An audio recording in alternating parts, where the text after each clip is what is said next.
Hello students, welcome back to my YouTube channel APT Adda. I am your maths mentor Izharuddin और आज हम लगाएंगे एक नया चैप्टर का नाम है इंट्रोडक्शन टू ट्रिग्नोमेट्री।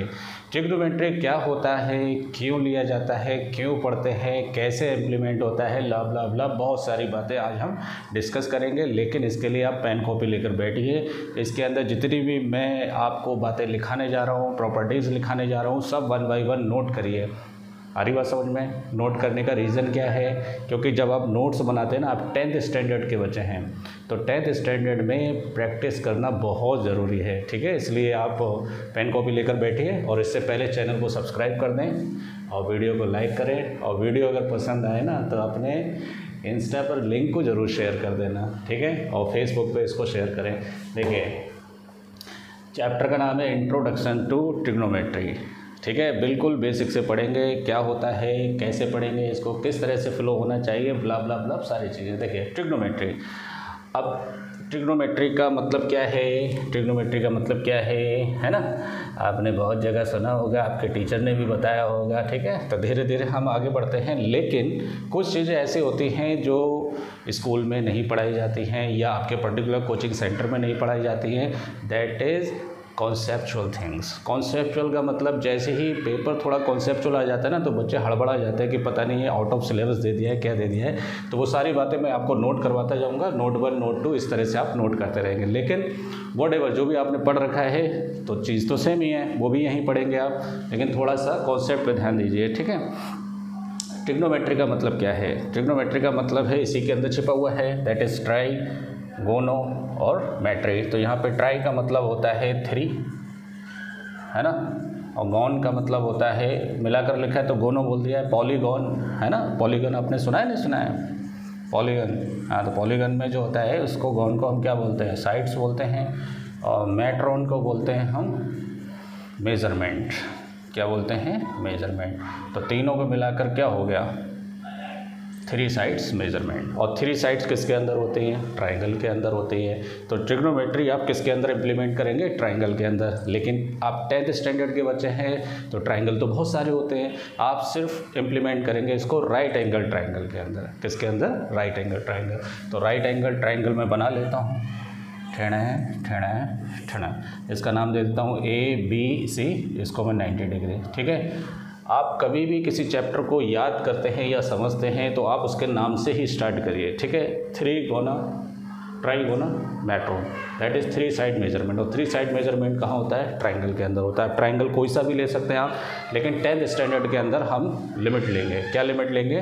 कि आप राइट एंगल ट्राइंगल को एज्यूम करेंगे। ठीक है, वीडियो ऑन है नहीं है, पता चला मैं बनाता ही रहूँ, हाँ है।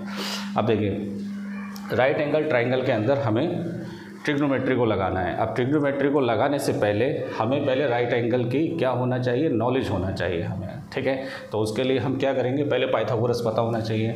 90 के सामने की साइड को हाइपोटेन्यूस बोलते हैं। अब इन दोनों में ये भी परपेंडिकुलर हो सकता है, ये भी हो सकता है परपेंडिकुलर, तो और ये इन दोनों में बेस भी कोई हो सकता है, तो इसे मैं बेस ले लेता हूँ, इसे परपेंडिकुलर ले लेता हूँ। तो पाइथागोरस क्या होता है? Perpendicular square plus base square is equal to hypotenuse square. एक तो ये पता होना चाहिए अपने को राइट एंगल ट्राइंगल के अंदर, ये आप नोट कर लीजिए यहाँ से। ठीक है, कहने का मतलब ये है कि अगर आपको कोई भी 2 साइड दिए तो आप तीसरी साइड आसानी से क्या कर सकते हैं? निकाल सकते हैं। कोई भी 2 दिए तो थर्ड साइड आप आसानी से निकाल सकते हैं। क्लियर? आपको ट्रिपलेट मालूम है? ट्रिपलेट क्या होते हैं? ट्रिपलेट 3 नंबर का ऐसा ग्रुप जो पाइथागोरस को क्या करें? सेटिस्फाई करें, वो क्या कहलाते हैं? ट्रिपलेट कहलाते हैं। जैसे फॉर एग्जांपल 3, 4, 5, ये क्या हो गया? आपका ट्रिपलेट हो गया। कैसे? अब हमें मालूम है कि राइट एंगल ट्राइंगल के अंदर हाइपोटेन्यूस क्या होती है? लॉन्गेस्ट साइड होती है। तो लॉन्गेस्ट साइड का स्क्वायर बाकी के दोनों साइड के स्क्वायर के बराबर होना चाहिए। तो 3 3 ज़ा 9, 4 4 ज़ा 16 और 25 इज इक्वल टू 25। तो ये इसका क्या हो गया? ट्रिपलेट हो गया। ये आपको बहुत शॉर्ट में प्रॉब्लम को सॉल्व करने में हेल्प करेगा। आपसे नोट कर लीजिए कि ट्रिपलेट्स क्या होते हैं। और ट्रिपलेट्स देखिए, फॉर एग्ज़ाम्पल 5 ले लो, 12 ले लो, 13 ले लो। 5, 12, 13। तो देखिए लॉन्गेस्ट साइड कौन है यहाँ पे 13 है, तो 13 का स्क्वायर किसके बराबर होना चाहिए 5 स्क्वायर प्लस 12 स्क्वायर, तो 5 का 25, 12 का 144 और ये होता है 169। तो ये कितना हो गया 169 इज इक्वल टू 169। तो लाभ लाभ लाभ और भी बहुत सारे होते हैं, आप खुद से उन्हें ढूंढिए कि क्या क्या होते हैं और भी देख लीजिए। 6, 8, 10, 6, 8 और 10। 10 का स्क्वायर क्या होगा 100 और 6 का 8 का, तो देखिए 6 का हो गया 36, ये 64 इज इक्वल टू 100। तो 100 इज इक्वल टू कितना हो गया 100। तो पहले आपको ट्रिग्नोमेट्री पढ़ने से पहले पाइथागोरस की नॉलेज होना चाहिए और उसके ट्रिपलेट्स टिप्स पर होना चाहिए, जिससे आप आसानी से क्या कर सकें किसी भी साइड को निकाल सकें राइट एंगल ट्राइंगल के अंदर। ठीक है, आगे बढ़े, चलिए वेरी गुड। बहुत ही सिस्टमेटिक वे में पढ़िए इसको, एक एक चीज़ क्लियर करिए तभी मज़ा आएगा। ठीक है, चलिए आगे बढ़ते हैं। अब राइट एंगल ट्राइंगल को लेकर मैंने बहुत सारी इसके अंदर बातें बता दी कि किस तरह से आप तीनों साइड को मेज़र कर सकते हैं। अगर 2 साइड दिए तो 3rd साइड आप आसानी से निकाल सकते हैं। ठीक है, अब ज़रा सोचिए आपको इसके अंदर ट्रिग्नोमेट्री लगानी है। ठीक है, तो ट्रिग्नोमेट्री लगाने से पहले अगर मैं इनकी साइड्स को लेकर बात करूं तो मैंने मान लिया एंगल ए के सामने ए साइड है, बी के सामने बी है, सी के सामने सी साइड है। कौन सी साइड है सी। तो अगर मैं इन साइड के रेशियो निकालूं, रेशियो या साइड रेशियोज़, क्या निकालूं मैं साइड रेशियोज़। अभी मैं ट्रिग्नोमेट्रिक रेशियोज़ नहीं पढ़ा रहा हूँ, क्या पढ़ा रहा हूँ साइड के रेशियोज़। तो साइड के रेशियो कितने पॉसिबल है आप ज़रा देखिए। इसका रेशियो आप इसके साथ निकाल सकते हैं A/B, निकाल सकते हैं नहीं। इसका रेशियो इसके साथ निकाल सकते हैं C/B, ये तो बता सकते हैं। अब इसका रेशियो इसके साथ निकाल सकते हैं A/C, है ना। अब रेशियो देखो 3/2 हो या 2/3 हो, दोनों की वैल्यू अलग अलग होती है। इसकी वैल्यू कितनी होती है 1.5 और इसकी वैल्यू कितनी होती है 0.67, ये तो होती है। तो उल्टा करने से रेशियो क्या हो जाता है चेंज हो जाता है। तो इसका उल्टा करने से C/A रेशियो अलग हो जाएगा, यहाँ पे B/C अलग हो जाएगा, B/A अलग हो जाएगा। तो किसी राइट एंगल ट्राइंगल के अंदर उनके साइड के रेशियोज़ कितने मैक्सिमम पॉसिबल हो सकते हैं, दैट आर 6 रेशियोज़। ये साइड के रेशियोज़ हैं, है ना। और जोर लगा के देख लो निकलेंगे नहीं, इतने ही साइड रेशियोज़ होंगे इसके अंदर। ठीक है, अब साइड रेशियो निकालने का मेरा मतलब क्या है, मतलब क्यों निकाल रहा हूँ मैं साइड के रेशियो। अगर साइड के रेशियो निकाल भी रहा हूँ तो इससे निकलेगा क्या, है ना। तो देखिए रेशियो आप क्यों निकालते हैं, रेशियो आप निकालते हैं कंपेयर करने के लिए, कंपैरिजन के लिए आप क्या करते हैं रेशियोज़ निकालते हैं। कैसे, अगर कोई बंदा ए है एक बंदा बी है, इसके 10 मार्क्स हैं इसके 20 मार्क्स हैं, तो आप कैसे पता करेंगे कि इनमें आपस में कंपैरिजन कैसे होगा। तो आप ए का रेशियो किसके साथ निकाल लो, बी के साथ निकाल लो। तो ए कितना है 10/20, 1/2 हो गया। तो A/B किसके बराबर हो गया 1/2, तो ए किसके बराबर हो गया 1/2 बी। तो इसका मतलब ए के मार्क्स जो हैं बी से हाफ हैं। तो देखो है, अब ये बात बताने के लिए तुम्हें क्या करना पड़ा है, डिवाइड करना पड़ा है, रेशियो निकालना पड़ा है ना। आपको यही समझ में नहीं आता है कि रेशियो निकलता क्या है। गुस्सा नहीं कर रहा हूँ, आप आराम से पढ़िए इसको, समझिए एक एक चीज़ को। ठीक है, रेशियो क्यों निकाले जाते हैं, 2 चीज़ों को आपस में क्या करने के लिए, कंपेयर करने। कंपेयर का मतलब उनके बारे में बताने के लिए कि कौन अच्छा है कौन बुरा है। ठीक है, तो यहाँ पर ए के मार्क्स क्या हैं हाफ हैं, किससे 20 हैं। तो ये बताने के लिए आपने क्या किया है डबल किया है। अब यहाँ पर जब आप रेशियोज़ निकालेंगे तो इसमें आप ये बता सकते हैं कि इन दोनों रेशियोज़ में, इन दोनों साइड में, जैसे फॉर एग्जांपल A/B में कौन सी साइड बड़ी है कौन सी छोटी है। लेकिन राइट एंगल ट्रायंगल में तो हमें मालूम है कि हमेशा हाइपोटेनियस क्या होता है बड़ा ही होता है ना। तो जब आप छोटे नंबर को बड़े नंबर से डिवाइड करेंगे, छोटे नंबर को बड़े नंबर से डिवाइड करेंगे तो ये वैल्यू 1 से छोटी आएगी नहीं आएगी। हाँ, तो ये बातें बताने के लिए मैंने क्या कर लिया, यहाँ पर रेशियो निकाल लिया। क्लियर। अब इसमें एक चीज़ और है कि अपने को पढ़ना है टी रेशियोज़। क्या पढ़ना है, T ratios, that is called trigonometric ratios.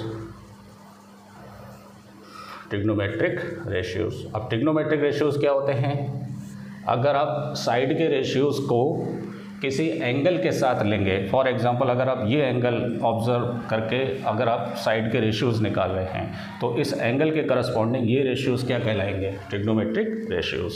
बात आई समझ में, क्या होते हैं ट्रिग्नोमेट्रिक रेशियोज़, टी रेशियोज़, या ऐसे बोल देंगे the ratios of sides of a right angled triangle with respect to any acute angle are called T ratios। क्या कहलाते हैं? ट्रिग्नोमेट्रिक रेशियोज कहलाते हैं। डेफिनेशन लिख लीजिए इसकी, ठीक है, ठीक है। चलिए अब हम ट्रिग्नोमेट्रिक रेशियोज निकालेंगे। देखिए क्या होता है ट्रिग्नोमेट्रिक रेशियोज। अब देखिए ये जो आपने लिखा है इसको मैं ऐसे लिख देता हूँ। देखिए टी रेशियोज निकालने के लिए सबसे पहले हमें राइट एंगल ट्रायंगल की नॉलेज होना चाहिए, तो उसके बारे में पहले बता चुका हूँ आपको क्या होता है राइट एंगल ट्रायंगल, है ना, टी रेशियोज। अब प्रॉब्लम ये है कि यहाँ पर एक्यूट एंगल की बात कर रहा है, तो एक्यूट एंगल यहाँ पर दो हैं। कौन कौन से? एक ए है और एक कौन है? सी है। तो एक्यूट एंगल की अगर पोजीशन चेंज होगी तो क्या होगा, ये सारी बातें अपने को दिमाग में रखनी है। तो पहले एंगल को लेकर टी रेशियोज़ बनाने से पहले साइड के रेशियोज़ में क्या क्या चेंजेस आएंगे वो पता होना चाहिए। नहीं समझ में आई ये बात? मैं बताता हूँ। जैसे पहले साइड क्या था? This upon this ratio, this upon this, किसी का किसी के साथ भी रेशियो निकल रहा था। लेकिन जैसे ही आप एंगल लेते हैं तो एंगल उसकी पोजीशन क्या कर देता है, साइड की फिक्स कर देता है। जैसे अगर आप ये वाला एंगल ले रहे हैं, एंगल है, तो इसके सामने की साइड को हम हमेशा क्या लेंगे? परपेंडिकुलर। अभी देखो इससे पहले मैंने क्या बताया था कि आप ये भी परपेंडिकुलर ले सकते हैं तो ये बेस ले सकते हैं, अगर ये परपेंडिकुलर लेंगे तो ये क्या ले सकते हैं? बेस ले सकते हैं, क्योंकि राइट एंगल ट्रायंगल में दोनों बातें पॉसिबल हैं इसके अंदर, ठीक है। तो आप क्या करेंगे? एंगल को रेफरेंस मानकर, इस एंगल को हम क्या बोलते हैं? Reference angle. कौन सा एंगल? Reference angle. तो रेफरेंस एंगल के सामने की साइड को हमेशा क्या बोलेंगे? परपेंडिकुलर बोलेंगे। और 90 के सामने तो हमेशा क्या रहेगा? हाइपोटेन्यूस रहेगा। और एंगल और 90 के बीच की साइड को हम क्या बोलेंगे? बेस बोलेंगे। क्या बोलेंगे? बेस। अब जैसे फॉर एग्जांपल इस ट्राइंगल को अगर मैं थोड़ा ऐसे बना दूँ, ये हो गया 90 डिग्री, ए बी सी। चलो मैं एक काम करता हूँ, ए इधर ले लेता हूँ, बी इधर ले लेता हूँ, सी इधर ले लेता हूँ, ठीक है। अब सी के रेफरेंस में साइड को फिक्स कीजिए आप, ठीक है। एंगल लेने से क्या हो रहा है? एंगल लेने से राइट एंगल ट्रायंगल में साइड्स के जो नाम है वो क्या कर रहे हैं? हम फिक्स कर रहे हैं। कैसे? इसके सामने की साइड को हम क्या बोलेंगे? परपेंडिकुलर। 90 के सामने को क्या बोलेंगे? हाइपोटेनियस। और 90 और एंगल के बीच की साइड को हम क्या बोलेंगे? बेस बोलेंगे। ये चीज़ सारी आपकी क्या होना चाहिए? क्लियर होना चाहिए। क्लियर? और देखिए ठेड़ा ठेड़ा ठेड़ा, ए बी सी, ये एंगल को लीजिए, तो इसके सामने की साइड को हम क्या बोलेंगे? परपेंडिकुलर। और 90 के सामने की साइड को हाइपोटेनियस। और एंगल और 90 के बीच की साइड को हम क्या बोलेंगे? बेस बोलेंगे। तो पहले तो ये क्लियर होना चाहिए आपका, ठीक है। चलिए very good, I hope so ये क्लियर हो गया होगा। अब ट्रिग्नोमेट्रिक रेशियोज़ क्या होते हैं? ट्रिग्नोमेट्रिक रेशियोज़ क्या होते हैं? होते तो साइड के रेशियोज़ ही है, लेकिन with respect to any acute angle in a right angle triangle. तो राइट एंगल ट्रायंगल में किसी एक्यूट एंगल के रेस्पेक्ट में लिए जाएंगे। तो भैया एक्यूट एंगल अपने को क्या करना पड़ेगा? मानना पड़ेगा। तो ए बी सी मैंने मान लिया ये है, क्लियर। तो इसके सामने कौन हो गया? परपेंडिकुलर। इसके सामने हाइपोटेनियस। और ये कौन हो गया? बेस हो गया, क्लियर। अब यहाँ से इस एंगल के रेफरेंस में अगर आप साइड का रेशियो निकालेंगे तो क्या क्या हो सकता है? परपेंडिकुलर अपॉन हाइपोटेनियस हो सकता है, परपेंडिकुलर अपॉन बेस हो सकता है, जैसे अभी निकलवाया था। और या बेस अपॉन सीक्वेंस में ले लो, बेस अपॉन हाइपोटेनियस हो सकता है, परपेंडिकुलर अपॉन बेस हो सकता है, इसका उल्टा हो सकता है बेस अपॉन परपेंडिकुलर, इसका उल्टा हो सकता है हाइपोटेनियस अपॉन बेस, इसका उल्टा हो सकता है hypotenuse upon perpendicular, clear. Perpendicular hypotenuse, hypotenuse perpendicular, base upon hypotenuse, hypotenuse upon base, perpendicular upon base, perpendicular upon base, base upon perpendicular. अभी तो ये साइड के रेशियो है, लेकिन जैसे ही आप इस एंगल के करस्पॉन्डिंग लेते हैं तो भैया इनके नाम देना बहुत ज़रूरी है रेशियोज़ के, है ना। अब इनके नाम कैसे दिए जाएंगे? आ रही बात समझ में? और नाम देना इसलिए ज़रूरी है, जैसे फॉर एग्ज़ाम्पल मान लो कि ये साइड 5 है, ये 12 है और ये 13 है। अगर मैं ये साइड का रेशियो निकालूं तो परपेंडिकुलर हो गया 12 और ये कितना हो गया 13। तो जब मैं इसको डिवाइड करूंगा तो ये एक क्या करेगा? रियल नंबर को डिनोट करेगा, ठीक है। तो कोई छोटा ट्रिपलेट लेता हूं मैं, ये मान लो 3, ये हो गया 4 और ये कितना हो गया 5। तो ये कितना हो गया परपेंडिकुलर 4/5, तो ये कितना हो गया 0.8। तो 0.8 एक क्या है, एक वैल्यू है, और वो वैल्यू जो है किसी नाम से क्या की जाएगी, डिनोट की जाएगी, और ये बात भी बताएगा कि वो कौन से एंगल के रेफरेंस में ये वैल्यू आ रही है निकल कर। तो यहाँ से सबसे पहला नोट हमें क्या बताना है कि कोई भी ट्रिग्नोमेट्रिक रेशियोज जो होता है वो एक रियल नंबर को क्या करता है, डिनोट करता है, ठीक है। और इसका कोई यूनिट भी नहीं होगा, क्योंकि ये भी देखो लेंथ है मीटर में, ये भी मीटर में, मीटर से मीटर कैंसिल हो जाएगा, तो इसका कोई यूनिट नहीं होता है। तो पहला लिख लो, पहला पॉइंट लिखो, each T ratio is a real number. Her T ratios क्या होता है, एक रियल नंबर होता है, एंड हैज़ नो यूनिट, ठीक है। ये बातें लिखना बहुत ज़रूरी है। पहला पॉइंट लिखा दिया, मैं आपको लगभग 5 से 6 पॉइंट लिखाऊंगा, आप इन पर ज़्यादा फोकस करें। अरे ये तो हर किसी को आता है, ठीक है। अभी शॉर्टकट बताऊंगा, वो शॉर्टकट सभी को मालूम होते हैं, आप उससे निकाल सकते हैं, ठीक है। ये आप लिखिए कि हर टी रेशियो एक रियल नंबर को क्या करता है, डिनोट करता है, और वो रियल नंबर किसी एंगल के रेस्पेक्ट में ही निकल कर आता है। अगर आप एंगल चेंज कर देंगे, आ रही बात समझ में, अगर एंगल चेंज कर रहे हो तो ये वैल्यू चेंज हो जाएगी, और अगर आप एंगल चेंज नहीं कर रहे हो तब आप साइड कितने भी बढ़ाते चले जाओ, कितना भी बड़ा ट्रायंगल बन जाए, तो उसकी वैल्यू चेंज नहीं होगी। अच्छा चलो मैं एक बात बताता हूँ, जैसे फॉर एग्ज़ाम्पल अगर आप इसको आगे बढ़ाते चले जा रहे हो, इसको भी आगे बढ़ा रहे हो, तो यहाँ से परपेंडिकुलर डालोगे आप, तो ज़रा सोचिए, ट्राइंगल का साइज़ बढ़ गया, तो ट्राइंगल का साइज़ बढ़ने से हाइपोटेन्यूज भी बढ़ जाएगा, और कौन बढ़ जाएगा, परपेंडिकुलर भी बढ़ जाएगा। तो क्या इस एंगल के करस्पॉन्डिंग, एंगल चेंज नहीं किया है मैंने, क्या इस एंगल के करस्पॉन्डिंग इस रेशियो की वैल्यू चेंज होगी? नहीं होगी। अगले केस में भी इसका आंसर कितना आएगा, 0.8 आएगा।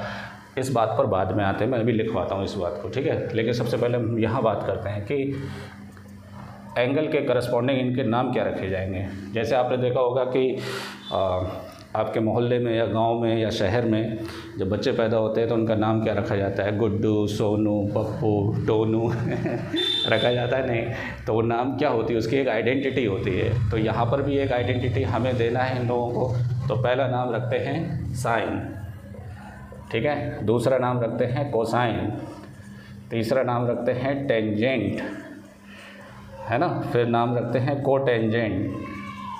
भैया ये पर्टिकुलर घर का बच्चा है इसलिए इसका नाम क्या है, कोटेंजेंट, हर किसी का नहीं रखेंगे कोटेंजेंट। उसके बाद रखेंगे हम सीकेंट, फिर अगला रखेंगे कोसीकेंट, है ना।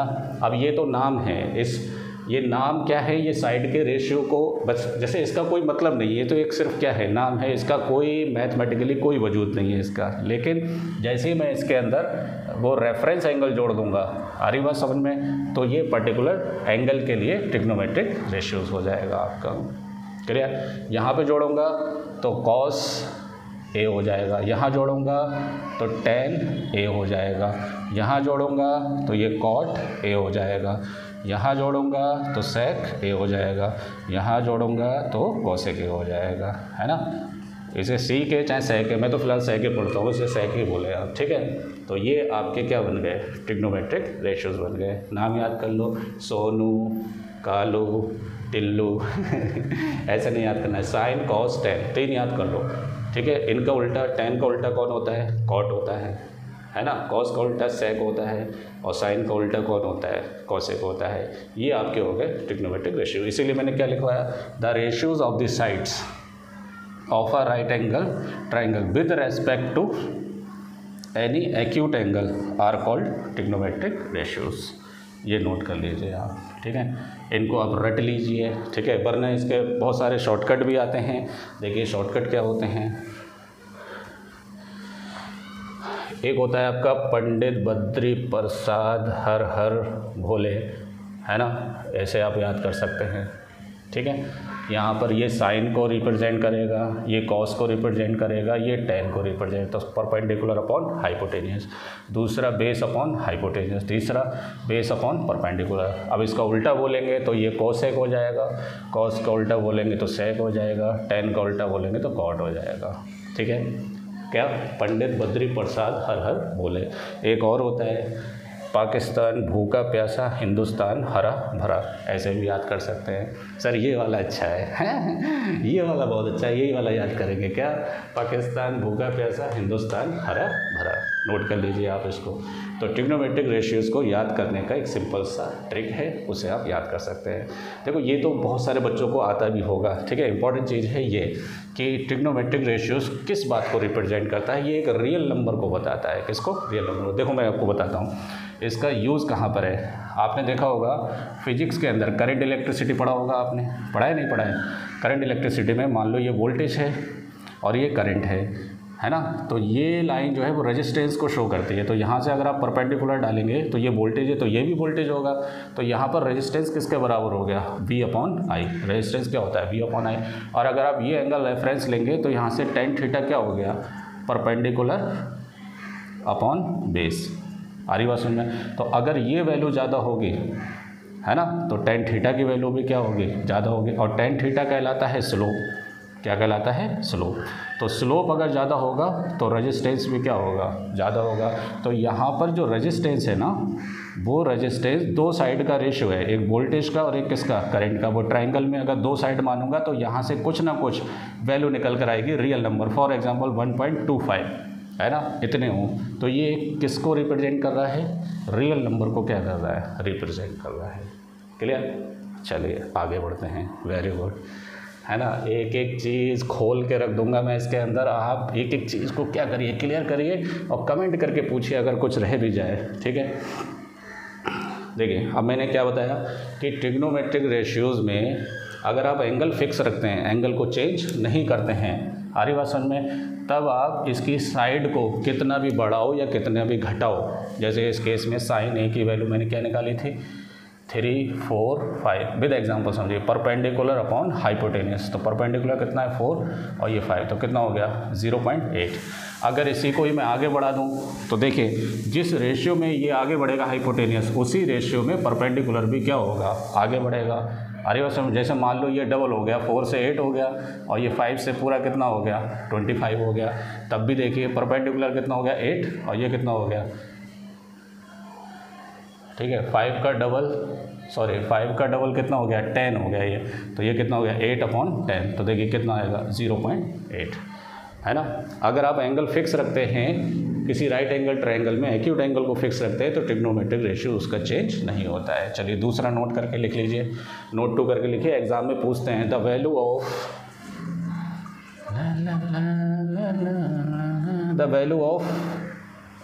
Value of T ratios. जगह है नहीं है, चलो कोई बात नहीं। The value of each T ratios, है ना, लिखो the value of each T ratios of the angle, ठीक है, of the angle does not change, है ना, of the angle does not change. या आप ऐसे बोल रहे हैं कि does not depend on the size of the sides of triangle, है ना। The value of each t ratios of the angle does not depend on the size of side of a triangle. It depends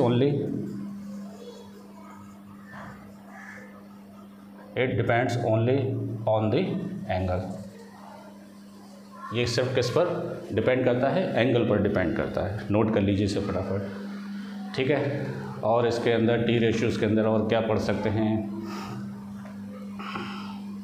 ठीक है, हाँ अब देखिए, हटाओ इसे। चलिए ये कॉन्सेप्ट क्लियर होना चाहिए, ठीक है। चलिए आगे बढ़ते हैं। इसके अंदर इसे हटाइए, है ना। अब देखो ABC। अब देखो अगर मान लो आपको सिर्फ 2 ही साइड दिए हैं, 3 और 4, और तीसरी साइड नहीं दी है, तब आप क्या करेंगे? इसके अंदर पाइथागोरस लगाएंगे। क्या? Hypotenuse square is equal to base square plus perpendicular square. अब मैं यही एग्जांपल ले लेता हूँ। ये है 3 का स्क्वायर, ये है 4 का स्क्वायर, तो 3 3 = 9, 4 4 = 16, तो कितना हो गया? 25, है ना। तो h इज इक्वल टू कितना आ गया? √25 इज इक्वल टू 5। अब जाहिर सी बात है, मैंने ट्रिपलेट पहले याद करवा चुका हूँ आपको, तो ट्रिपलेट याद होंगे तो ये बहुत आसानी से आप क्या कर सकते हैं? निकाल सकते हैं। आपके मिस्टेक्स भी नहीं होंगे क्योंकि पहले से आपको पता होगा कि इसका आंसर यही आएगा। तो ज़रा सोचिए, अगर आपको किसी राइट एंगल ट्राइंगल के अंदर एक टी रेशियोज मालूम है, फॉर एग्जांपल साइन ए मालूम है अपने को, तो परपेंडिकुलर अपॉन हाइपोटेनियस, परपेंडिकुलर कितना होगा इसके अकॉर्डिंग 4 होगा और हाइपोटेनियस कितना 5।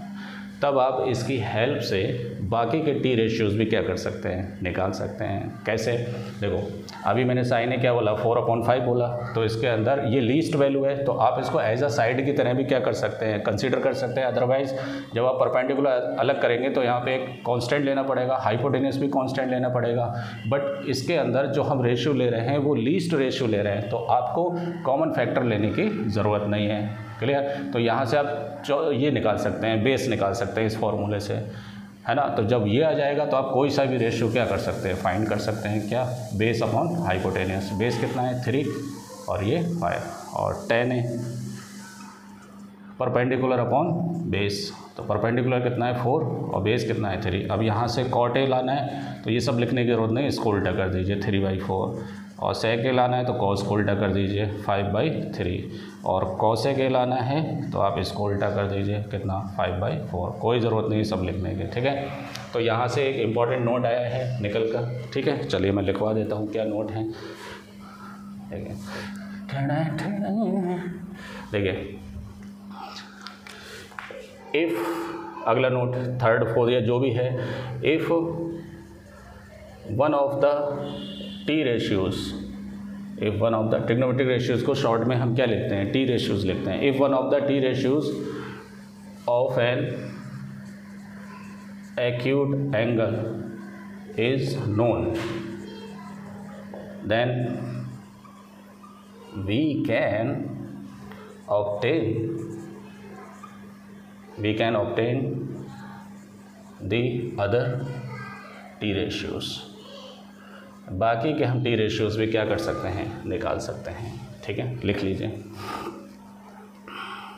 ठीक है। चलिए आगे बढ़ें, अब थोड़ा और आगे बढ़ते हैं। देखिए क्या, अगर आपके पास राइट एंगल ट्राइंगल है, तो अभी हम राइट एंगल ट्राइंगल के अंदर ये बात कर रहे थे कि ये साइड और ये साइड आपस में बराबर नहीं है। अब मान लो ये आइसोसेलेस राइट एंगल ट्राइंगल है ना, तो यहाँ पर ये साइड और ये साइड आपस में क्या हो जाएंगे, इक्वल। अगर मैं इस एंगल को लेकर बात करूँ तो परपेंडिकुलर हाइपोटेनियस और ये क्या हो गया, बेस हो गया। क्लियर। अब यही राइट एंगल ट्राइंगल को अगर मैं फिर से बना लूँ ऐसे करके, है ना, और ये साइड आपस में क्या है, इसे हटाऊँ ज़रा। चलिए, मज़ा आ रहा है ना, अगर मज़ा आता हो तो प्लीज़ सब्सक्राइब कर दें चैनल को। देखिए यही राइट एंगल ट्राइंगल मैंने फिर से बना दिया, है ना। अब इसमें A B C, ये हाइपोटेनस है, अच्छा इसके लिए मैं लूँगा C के लिए, ये A के लिए, C के सामने हो गया परपेंडिकुलर, ये हो गया बेस, है ना। अब ज़रा सोचिए इसमें, इसके लिए मैं एग्जांपल ले लेता हूँ, जैसे फॉर एग्जांपल क्या ले लूँ 3 ले लूँ, 4 ले लूँ, 5 ले लूँ। इसके लिए भी 3 ले लूँ, 4 ले लूँ, 5 ले लूँ, है ना। अब ज़रा सोचिए अगर मैं यहाँ पर साइन A लगाऊँ इसके लिए, तो परपेंडिकुलर अपॉन हाइपोटेनस, तो परपेंडिकुलर कितना होगा इसके सामने 4 और हाइपोटेनस कितना होगा 5। अगर यही मैं C एंगल के लिए लगाऊँ, किसके लिए, C एंगल, तो परपेंडिकुलर कितना होगा, perpendicular upon hypotenuse, perpendicular upon hypotenuse, ठीक है। हाँ, परपेंडिकुलर अपॉन हाइपोटेनस, तो परपेंडिकुलर कितना होगा इसका, अच्छा फिर इसमें चेंज हो जाएगा ना, ये कितना हो जाएगा 4 हो जाएगा परपेंडिकुलर, ये कितना हो जाएगा 3 हो जाएगा। तो परपेंडिकुलर कितना हुआ 4 और हाइपोटेनस कितना हुआ 5। तो इसमें ये बताना चाह रहे हैं कि अगर आपके पास आइसोसेलेस राइट एंगल ट्राइंगल है, क्या है, आइसोसेलेस राइट एंगल ट्राइंगल है, तब आप क्या कह सकते हैं कि आप चाहे एंगल A लो चाहे एंगल C लो, उसके ट्रिग्नोमेट्रिक रेशियोज़ क्या रहेंगे, आपस में सेम रहेंगे। क्या रहेंगे, सेम रहेंगे। अरिवा समझ में, तो ये बात लिख लो, लिखो in isosceles right angle triangle, in isosceles right angle triangle at B, ये तो पक्का है कि B तुम्हें क्या करना पड़ेगा, फिक्स करना पड़ेगा। The T ratios obtain by taking either angle A or angle C gives the same value, value क्या आएगी उसकी, सेम आएगी। ठीक है, चलिए आगे बढ़ते हैं। ठीक है, चलिए देखिए टी रेशियोज खाली पंडित बद्री प्रसाद हरर बोले याद करने से बात नहीं बनेगी। अभी क्या है ना, बहुत सारा पोर्शन डिलीट है, तो अपने को क्या करना है, बहुत डिटेल में पढ़ना है। इसको डिटेल में पढ़ेंगे तभी आप अच्छे से क्वेश्चन को क्या कर सकते हैं, लगा सकते हैं। ठीक है, अब देखिए किसी राइट एंगल ट्रायंगल के अंदर आपको मालूम है कि हाइपोटेनियस लॉन्गेस्ट साइड होती है। ए एंगल ले लो तो ये हो गया परपेंडिकुलर, ये क्या हो गया बेस। अब हमें मालूम है कि hypotenuse is greater than perpendicular, hypotenuse is greater than base, है ना। तो ये चीज़ तो हमें मालूम है। तो अगर मैं साइन रेशियो की बात करूँ तो साइन होता है परपेंडिकुलर अपॉन हाइपोटेनियस। अब ज़रा सोचिए, यहाँ पर परपेंडिकुलर छोटा है, perpendicular is less than hypotenuse, तो perpendicular upon hypotenuse less than 1 हो गया। क्या हो गया, लेस देन 1। तो यहाँ पे हम देखेंगे कि यहाँ पर साइन की वैल्यू लेस देन क्या होगी, 1 हो गई। साइन की वैल्यू कभी भी 1 से बड़ी नहीं हो सकती, लेकिन कुछ पर्टिकुलर केस के लिए ये वैल्यू क्या हो सकती है, 1 भी हो सकती है ना। वो तब हो सकती है कि जब जैसे साइन 0 की वैल्यू 0, साइन 90 की वैल्यू क्या होती है, मतलब ये पूरी हाइपोटेनियस किसके बराबर हो जाए, इसके। जैसे फॉर एग्जांपल देखो, यहाँ पर हाइपोटेनियस तो हमेशा बड़ा ही रहेगा और परपेंडिकुलर छोटा रहेगा। अब धीरे धीरे हाइपोटेनियस छोटा करते जा रहे हैं, अब छोटा करते जा रहे हैं, छोटा करते जा रहे हैं, छोटा करते जा रहे हैं। अब ये हाइपोटेनियस बिल्कुल किस पर आ गया, परपेंडिकुलर के ऊपर ही आ गया। तो परपेंडिकुलर अपॉन परपेंडिकुलर किसके बराबर, 1 के बराबर। तो उस केस में एंगल कितने डिग्री बनेगा, 90 डिग्री का, है ना। तो उसमें तो ट्रायंगल ही फॉर्म नहीं होगा, तो वो पर्टिकुलर केस है। लेकिन बाकी वैल्यूज़ के लिए साइन की वैल्यू हमेशा 1 से क्या रहेगी, छोटी रहेगी, है ना। क्यों छोटी रहेगी, क्योंकि हाइपोटेनियस लॉन्गेस्ट साइड होती है, परपेंडिकुलर छोटी होती है, तो परपेंडिकुलर अपॉन हाइपोटेनियस। यही कहानी कॉस के लिए हो जाएगी कि कॉस ए की वैल्यू बेस अपॉन हाइपोटेनियस, ये वैल्यू भी 1 से क्या होगी, छोटी। कैसे, base is less than hypotenuse, तो base upon hypotenuse less than कितना हो गया, 1 हो गया। तो इसकी वैल्यू भी 1 हो गया, है ना। और वैसे साइन की वैल्यू 1 हो सकती है या 1 से छोटी हो सकती है। अब देखो आगे क्लास में जब आप साइन की वैल्यू पढ़ेंगे तो मैं लिखवा देता हूँ, किसी एंगल के लिए साइन की वैल्यू -1 से किसके बीच में लाई करती है, 1 के बीच में लाई करती है। लेकिन आपके लिए 10th स्टैंडर्ड में वो 0 से कहाँ लाई करेगी, 1 के लिए। क्यों, क्योंकि आप ट्रिग्नोमेट्रिक रेशियोज 0 डिग्री से 90 डिग्री तक के पढ़ने वाले हैं। जैसे 0 degree, 30 degree, 45 degree, 60 degree, 90 degree, आ रही बात समझ में, ये एंगल के पढ़ने वाले हैं। लेकिन हायर क्लासेस में जब आप और आगे एंगल पढ़ेंगे तब वैल्यू इसकी -1 से 1 हो जाती है। फिलहाल अभी इसकी रेंज क्या है, 0 से 1 साइन की वैल्यू, है ना। तो देखो कॉस की वैल्यू 1 से क्या होती है, छोटी होती है। या आप उल्टा बोल दें कि कॉस की और साइन की वैल्यू 1 से बड़ी होती ही नहीं है, बात खत्म हो गई। या तो 1 होगी या 1 से क्या होगी, छोटी।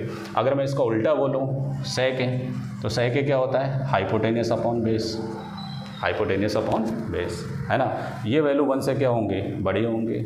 सेक रेशियो देखो मैंने क्या बोला कि टी रेशियोज जो हैं वो किस बात को बताते हैं, ये एक रियल नंबर को डोनेट करते हैं, डोनेट बोल रहा हूँ, डिनोट करते हैं किसको, रियल नंबर को।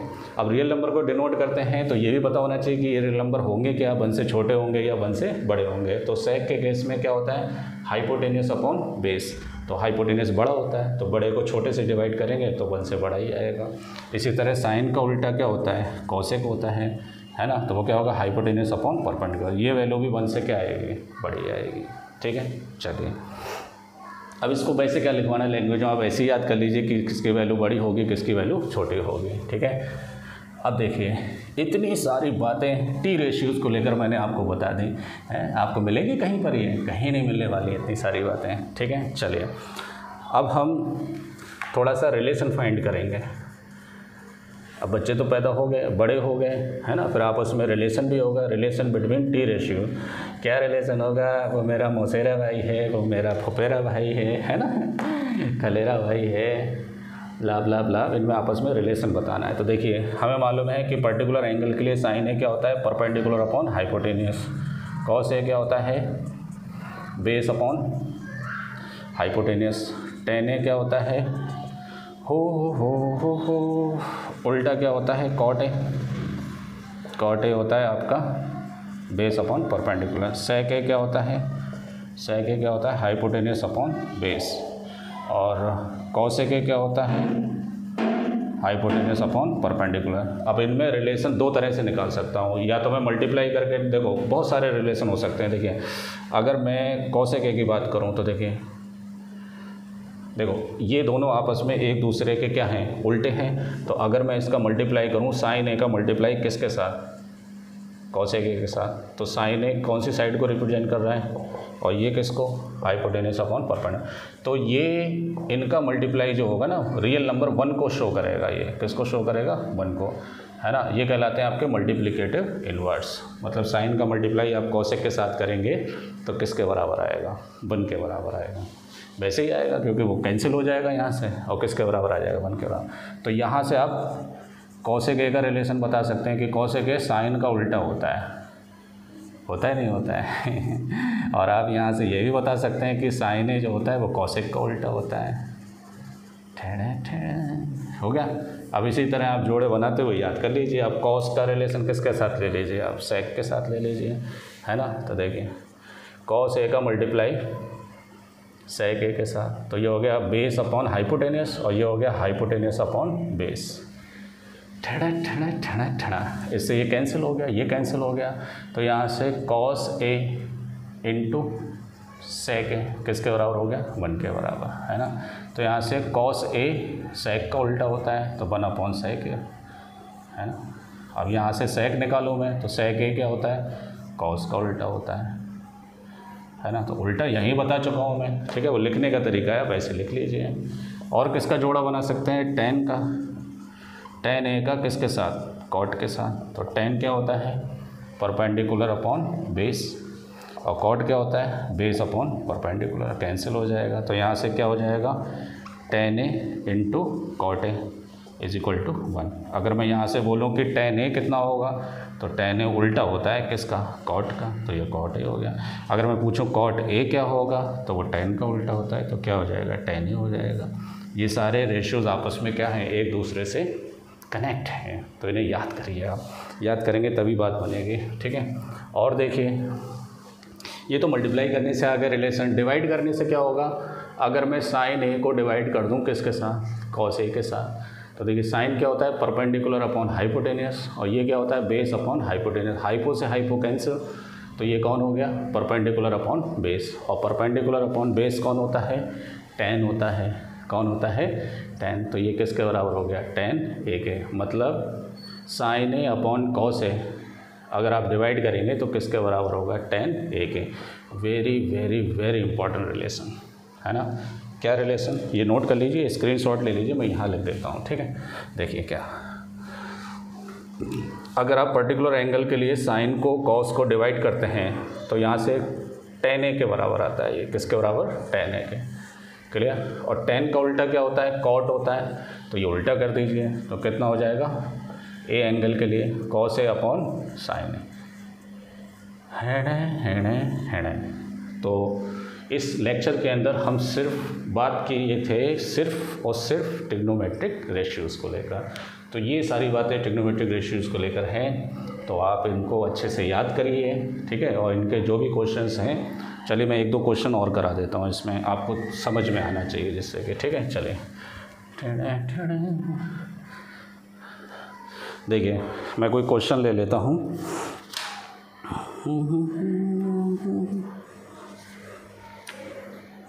जैसे for example if 10a is equal to आपके पास है 4/3, then find the other ratios. 4/3 है ना, हाँ।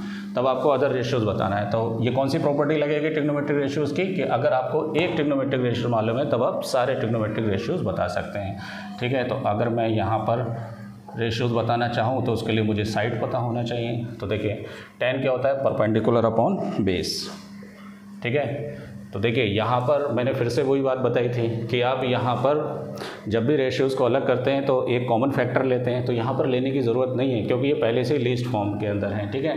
तो परपेंडिकुलर आपका कितना हो गया, परपेंडिकुलर हो गया आपका किस एंगल के लिए, ए एंगल के लिए। ये हो गया परपेंडिकुलर, ये हो गया हाइपो, ये हो गया बेस। तो परपेंडिकुलर हो गया 4 और बेस कितना हो गया 3, बेस कितना हो गया 3। तो यहाँ से हाइपोटेनस निकाल लो। तो हाइपोटेनस अब देखो 3 4 5 आएगा। ये ट्रिपलेट आपको याद हो तो बहुत आसानी से आप बता सकते हैं। अब खाली फॉर्मेलिटी है इसको लिखना। Hypotenuse square is equal to base square plus perpendicular square. तो 3 का स्क्वायर प्लस 4 का स्क्वायर, 3 3 जा 9, 16 25 है ना। तो यहाँ से हाइपो कितना हो गया √25 इज इक्वल टू 5। तो ये हाइपो कितना आ गया 5। अब फटाफट बता दीजिए। साइन बताइए। यही बता देता हूँ। साइन क्या हो गया परपेंडिकुलर अपॉन हाइपोटेनस। परपेंडिकुलर हो गया 4, हाइपोटेनस कितना हो गया 5। कॉस बताइए बेस अपॉन तो 3/5। टेन तो तुम्हारे पास है ही कितना 4/3। 10 का उल्टा कॉट तो 3/4। इसका उल्टा सेक तो 5/3। इसका उल्टा कोसेक तो कितना हो गया 5/4। देखिए कितना आसान हो गया। बहुत ईजी वे में आप ये क्वेश्चंस क्या कर सकते हैं, लगा सकते हैं। और देखें एक आध क्वेश्चन, चलिए और देखते हैं, है ना। चलिए देखते हैं। ओके चलिए अब एक काम करेंगे, नेक्स्ट लेक्चर में हम इसके कुछ क्वेश्चंस लेकर आएंगे, वरना लेक्चर बहुत लेंदी हो जाएगा। ठीक है, नेक्स्ट आपका कुछ क्वेश्चंस को लेकर लेक्चर होगा। उसके बाद आपको पढ़ाया जाएगा कि पर्टिकुलर एंगल के ट्रिग्नोमेट्रिक रेशियोज़ क्या होते हैं। पर्टिकुलर मतलब जैसे 0 एंगल का कितना हो गया, साइन 0 की वैल्यू कितनी हो गई, साइन 30 की कितनी हो गई, साइन 45 की हो गई, लाभ इन सब के पर्टिकुलर एंगल कौन कौन से 0 30 45 60 और 90। इन एंगल को लेकर हम बात करेंगे। बने रहें एपीटी अड्डा के साथ, खुशहाल रहें। और खुशहाल रहने के लिए आप चैनल को क्या कर दें, सब्सक्राइब कर दें, वरना श्राप लगेगा आप लोगों ठीक है, चलिए बाय, थैंक यू।